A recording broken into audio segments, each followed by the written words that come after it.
okay today? It's good to see you. We're looking at John William Burgon, or affectionately known as Dean Burgon. I'm reading it from this book. It's an old book. And he was monumental in scholarship in textual criticism of the 19th century.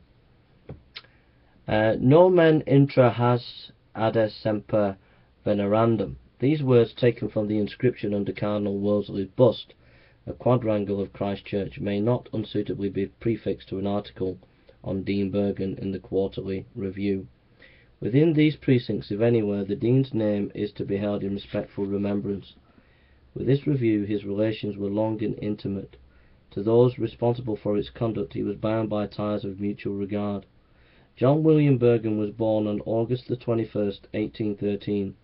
His father, Mrs. Burgon, was a merchant of London, and paternally his descent was purely English, but his mother, Catherine de Cranmer, was the daughter of the Austrian consul at Smyrna by a Miss Maltus, a lady who had Greek Cimronite blood in her veins, and a sister of that Mrs. Baldwin, whose beauty created a sensation both in Vienna and in London, procured for her attentions from the Prince of Wales, afterwards George IV, and elicited even from Dr. Johnson a burst of clumsy amorousness, and whose portrait by Sir Joshua Reynolds, formerly in the collection of Strawberry Hill, was the spring sold by Mercer's. Mr. Thomas Burgon was a high Tory and a high churchman, an antiquary and connoisseur. He dealt in Greek and Turkish produce, and the nature of his business obliged him to reside for several years at Smyrna, where his eldest son John William was born. But shortly after the boy's birth he returned to England, and London was henceforth his home. John William Burgon, during the first 11 years of his life, was taught by his mother. In 1824 he was sent to a private school at Putney, and subsequently to one at Blackheath. We do not find that he has made any special proficiency in classical study, but he was a thoughtful and precocious boy, in fact was suspect, not a little of a prig. Reviewing at the age of 20 on some records of his school days, he says, "I noticed the same love of books and of study, the same hatred of school and contempt for the society of my equals in age, which, since I was 11 and first went to school, I have never been able to shake off." From early days his mind was of a seriously, though not emotionally religious cast. At the age of 16 he was confirmed, and it is curious to find that, though he was constant in his attendance at church, he only communicated twice in the next 5 years. What makes this fact the more remarkable is that at this period his heart was set on taking holy orders, though the fulfilment of this design was unavoidably deterred. Difficulties destined before long to be fatal were beginning to gather round his father's business, and it became necessary for young Burgon, instead of proceeding to Oxford or Cambridge, to enter the paternal counting house. He disliked it more than I can tell, writes his sister, and found relief only in the pursuit of poetry and art during his leisure moments when he returned from the city.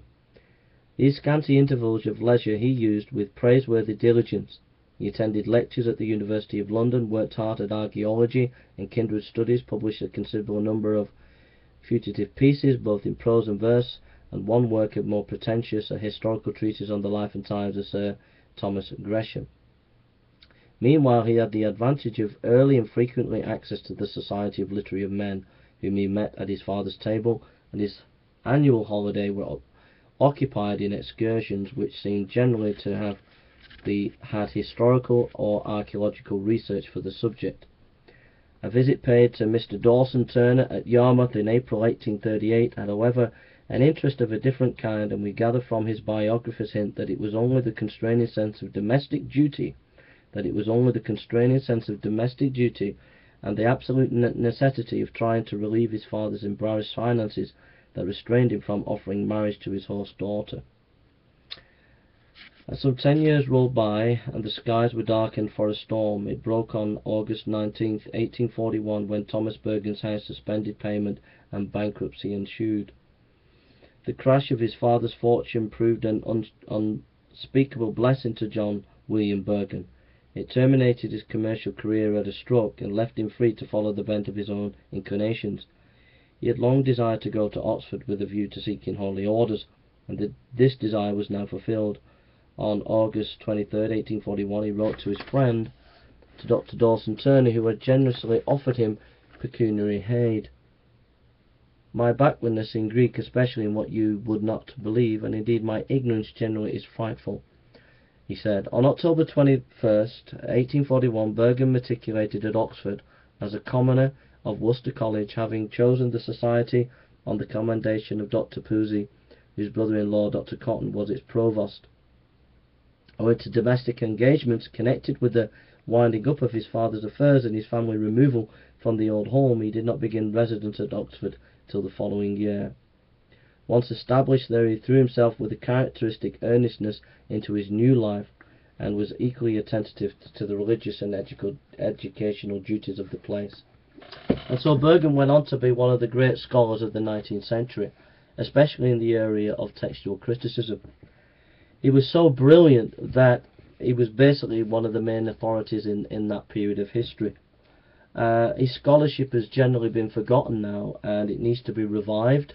So I'll put a link to some of his work, and I would encourage you as a scholar to revisit Burgon and revisit some of his ideas, because they need to be reintroduced to textual criticism, and I hope that you would do that as a scholar in textual criticism if you are. Thank you for listening, and take care.